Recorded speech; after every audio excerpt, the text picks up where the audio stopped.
So lately I've been getting back into resin 3D printing, and this has to be one of the most consistent 3D printers that I've ever used. With consistently producing some amazing looking 3D prints and consistently providing a zero worry approach to resin 3D printing. They've basically taken out all of the headaches that I'm typically worried about. Everything from exposure settings to bed adhesion to supports to the most basic, is everything gonna print properly? Which isn't something I can say about all resin printers I've used over the years. And that consistency doesn't happen by accident. This printer is packed with sensors, monitoring every single layer as it prints, making real-time adjustments to keep things dialed in and printing smoothly. But there's a catch. The secret sauce to these HeyGears printers isn't just the hardware. It's that these printers are specifically dialed in to work with their own library of resins. And for some people, that's a downside, but for others, that might be exactly what they've been looking for, because this takes out all of the guesswork from resin 3D printing. And no, you're not just locked into their resins, I've also tested this out. So today I'm gonna be giving you my hands-on look at the HeyGears Reflex RS Turbo and showing you some of the things that I've printed and discussing some of the feedback that I have for the HeyGears team that could make this consistent printer even better. And before we dive into the details on the Reflex RS Turbo, I did want to mention that this video is being sponsored by HeyGears, and it's not meant to be a full review of this printer. However, I will be sharing my honest thoughts on my time of using this 3D printer and providing some additional feedback for the HeyGears team. All right, let's talk about some of the specs of what you can find on the Reflex RS Turbo. First of all, it has a flip top lid with a handle. Thank you so much. But everything about this printer screams premium. Like everything, the build quality of this is so incredibly nice compared to a lot of the other resin 3D printers that I've used. As you'd expect, this has true auto leveling with its build plate system. The build plate also has a really nice latch system on top that makes it like super simple to get this latched in place and unlatched to remove. The one downside that I have with this build plate is that it does have that flat top surface, which pulls up resin like crazy, but you can 3D print an adapter that lets you mount the build plate at an angle to more easily remove some of that excess resin. The build plate also has a laser etch surface, and one thing that I am absolutely in love with this printer over, I think, every resin 3D printer that I've ever used has had one consistent issue, which is getting prints off of the build plate. This machine, it is effortless to get the prints off of it. You basically just slide your spatula underneath them. There's no forcing anything. This is the first resin build plate that I have not scratched and divoted up like crazy. And I think that all comes down to the built-in sensors inside this printer that's gonna be dynamically adjusting each layer of your print as it's printing. It can even detect if you've opened the door mid-print or are messing with the build plate mid-print, and it will display that information on the screen there. Those built-in sensors also ensure that everything is printing properly and is printing as fast as it potentially can with each of the resins that you're going to be printing with. And the vat that it uses is fairly large and can hold almost 1 full kilogram of resin and is latched in place with these knobs on the side that are attached to the vat itself, so you're not going to misplace those. Now, this printer also has an auto resin feeding system built into it, where you're just going to remove the top of your resin bottle, pop this into the back of the printer, and it's going to use gravity to dispense any excess resin that it needs. I honestly find this to be a really simple and straightforward approach to this. There's no additional mechanisms or devices needed to cycle resin in and out. And it's using a 10.3-inch 8K amber display. Now, I am not familiar with what an amber display is, but based on the information that I found online, it helps provide a really high contrast ratio, which it helps explain why I'm seeing some really fine details as well as smooth prints on this 8K display. And honestly, I think some of the prints that I've gotten off of this machine at 8K resolution look better than the 12 and 14 and 16K resolution printers that I've been printing with. One other random sensor thing that I didn't realize was in this printer is I had randomly moved this here on the desk, and this tabletop isn't exactly level. And it warned me that it was off and I needed to readjust the bottom of the printer, the feet, so that it was level. It was a really cool sort of built-in functionality on the printer, adjusting the feet with that visual indicator until everything was perfectly level. The printer also has a really responsive large touchscreen display way. On the side is where you'll find a USB and a micro USB port, as well as the switch and power plug. The printer also has built-in Wi-Fi. There is no Ethernet connectivity for this printer, and I have sent every single print job to this machine over Wi-Fi, and it is transferred pretty fast, especially for these large files. I did also want to mention that there is a mobile app that you can use alongside of the printer to monitor your prints. There is no built-in camera, but it will provide you with notifications when your print job is done or if you've run into any issues.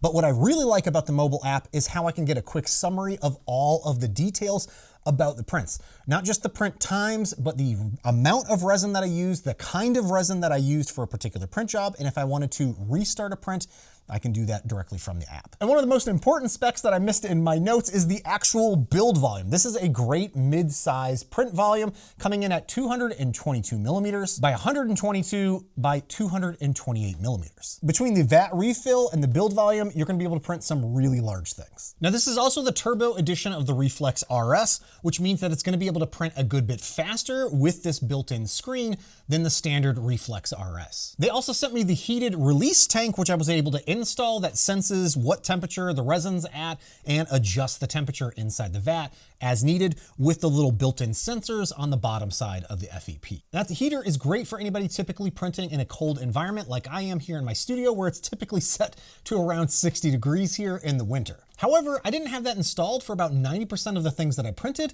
and the just standard vat worked great here, even in this cold space. And honestly, I think that's due to their dynamic motion sensor system built into this printer that was just live adjusting the print speeds based on information it could detect. Now, I also wanted to briefly mention that they did send over their combo unit, which included the wash and cure stations as well.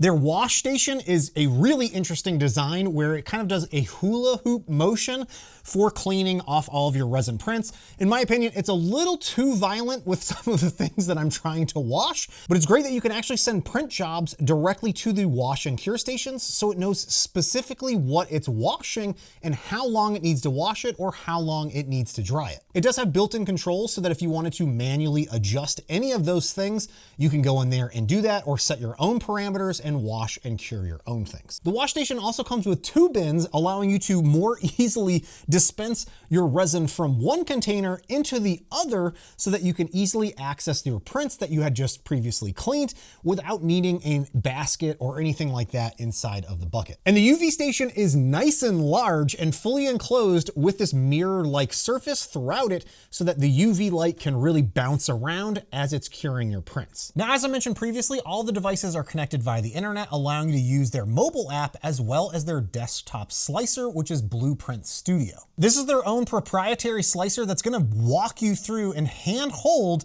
you through the process of getting your print sliced and ready for printing.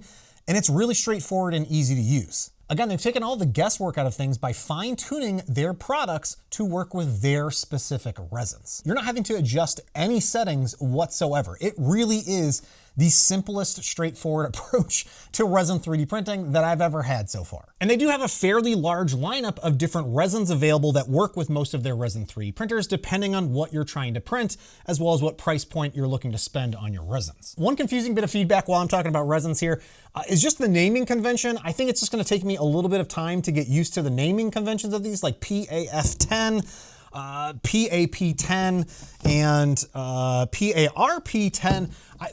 It's not entirely innately clear what that means when looking at those names of resins. Like, it would be great if it just said flexible or fast or standard resin or the modeling resin versus some other kind of resin that they might be selling. And I think this is probably as good a time as any to talk about the potential concern of being locked into only using their resins, because you can't go into the slicer and adjust any settings currently within the slicer. However, there is a large number of users online that have been testing out using different brands of resin in the printer and testing out which of the profiles work best with these other resins. Now, this might not be 100% supported by HeyGears. However, it is definitely an option that you can take, because there's nothing limiting you from just pouring in one of these other bottles of resin into the printer. Or when you're done using this bottle of resin, refill this with your favorite bottle of resin and get to printing, because this printer prints so incredibly well It's honestly kind of shocking. Now, I know miniatures are such a wildly popular thing to print with resin 3D printers, so I found some of these miniatures by Loot Studios and got them printed here. I ran the first test of prints at 0.05 layer height, and that took 2 hours and 39 minutes and was 860 layers. And these prints, again, look so good and crisp. But what's really impressive is when I reprinted them all again at a 0.03 layer height, which took 1 hour longer to print at 1,434 layers. And the details on these are shockingly good. They are so crisp and fine, especially with a lot of the etching that you're seeing in the details of these really fine small prints. I'm seriously in awe of just how incredible these tiny miniatures look. Now, this printer definitely doesn't help with my support removal process and cleaning all these up, but the prints themselves look so good. Now, I have been absolutely itching to print this Daredevil statue from Fandom Collectibles, so I fired this up at a 0.05 layer height, and it took 27 hours and 31 minutes in total to print all of these parts. This was multiple print jobs across this machine and coming in at 8,329 layers of printing. Now, I did end up mixing and matching the resin as well throughout this process. I was using their Pass 10, which is more or less their standard gray resin, along with their Parp 10 orange clay resin, which I think just really shows the details really well. I've also had zero issues. I mean, zero issues when it comes to any of the prints that I'm showing off. Zero failures, zero issues with supports, zero issues with things adhering to the build plate. It has been kind of amazing. There is one issue that I did run into with this print, and it was all on me. It's because when I laid this out after getting it supported, I did use their support system, their auto support system in the printer or in the slicer. Yeah, I ended up having the object too close to each other, and you can see where the lattice structure ended up inside of one of the models. You can also see where with the wash station, where it was a little too rough with moving the parts around inside the wash and cure. One thing I would recommend if you do pick up the wash and cure station, if you're gonna use the wash all of your parts with the supports intact. I think that's gonna help everything sort of stay in place and then remove your supports. Typically, I like to remove my supports if I can and then wash all of my parts, just my general process. But with this particular wash station, I think that would help things from sloshing around a bit. In the process of printing some of the parts for the Daredevil statue, I decided, you know what? I want to try and print something as tall vertically as I can on this printer. So I found this Vecna statue from Wekster and scaled this up, I think 450% of the original size, got it supported and printed.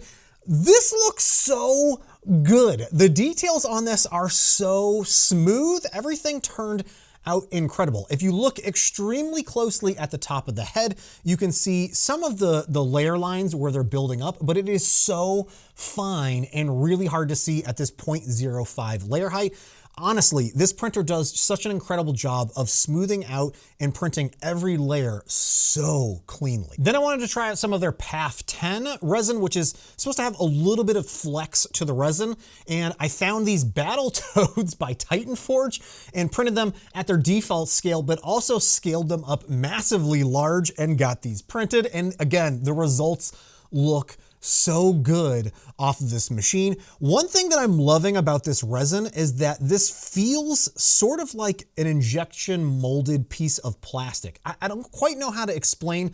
The texture is like smooth, but kind of rubbery with it as well. It has some flex, but not a ton of flex after everything is cured, but this should hold up really well for anybody that's like printing and selling things. Also with this darker resin, I was expecting the layer stepping to be a little bit more prevalent here at a 0.05 layer height. And again, unless I'm really looking for it, I'm never gonna see it. And finally, I wanted to test out printing with some non-HeyGears resins. So I found this Elegoo ABS-like 2.0 resin and then loaded that up into the vat, and then found someone over on the HeyGears Facebook group mentioning that they used the PAP 10 resin profile for this Elegoo ABS-like resin, and I got it printed. And I have to say, this turned out great. Again, zero issues getting this printed with this printer using this non-standard resin. Now, I've had lots of great things to say about this printer, everything from the print quality to the build quality of the printer itself, the built-in sensors, and how easy it is to remove prints from the build plate.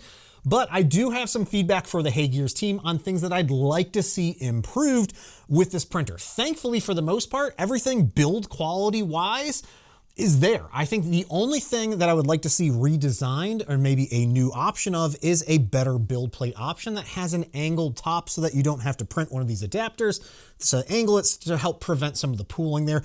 One other thing is I would really like to see a built-in camera. You have an awesome mobile app. Like, the mobile app is really great.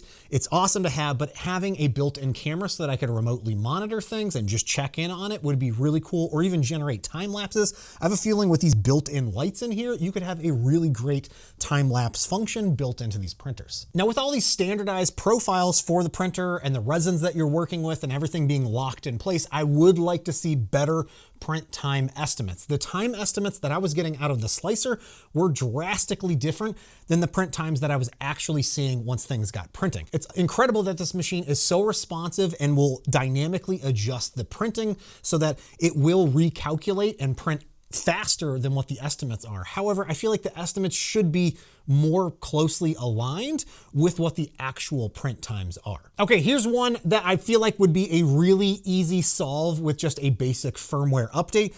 It's that settings menu. The touch screen, the whole interface of this printer is really great, but the settings area feels like it needs to be split out a little bit more from the actual setup functionality of setting up your Wi-Fi and maybe the about and the firmware updates and all that, which, by the way, there are firmware updates that I was able to receive over the internet and have updated directly here on the machine, which is great. But there are some other advanced controls like the vat cleaning that if you needed access to that, or what I like to use was the build plate, moving it up and down depending on how I'm recording and capturing things.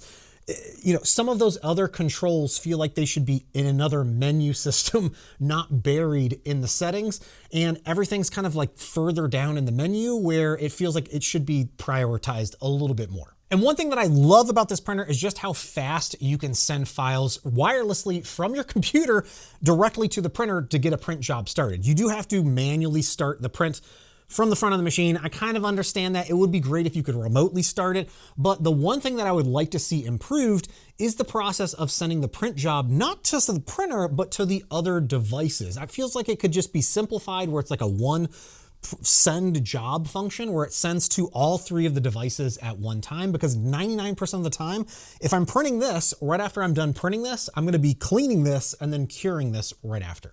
Now, the one thing that I haven't mentioned is the price tag for the Reflex RS Turbo, and it definitely comes at a little bit of a premium compared to some of the other printers that are out on the market, but in my opinion, you're definitely getting a good bit more bang for your buck. HeyGears is currently running a holiday promotion where you can get the Reflex RS Turbo for $799. Or if you're interested in the combo unit, which includes the wash and cure station, you can get that for $1,757. And again, if you're looking for the simplest resin 3D printer experience, then this might just be the perfect printer for you. And no, you're not completely locked in to their resins, but I think if you do end up using their resins, you're gonna have a much, much easier printing experience. And if you're interested in more information about the HeyGears Reflex RS Turbo, I'll obviously have links to that along with all of the models that I've shown here listed down below. I also want to say a huge thank you to all my Patreon supporters for your continued support of me making videos just like this one here and checking out some of these crazy things that you can resin 3D print. And again, if you've never tried resin 3D printing and have been hesitant to get in because of how complex it can be, this might just be the perfect resin 3D printer for you. I just want to say thanks so much for watching, you all, and I'll see you next time. Bye now. Okay, I am committed. I am gonna try and get this Daredevil statue painted. This turned out so good. I've been dying to print this and it just looks incredible.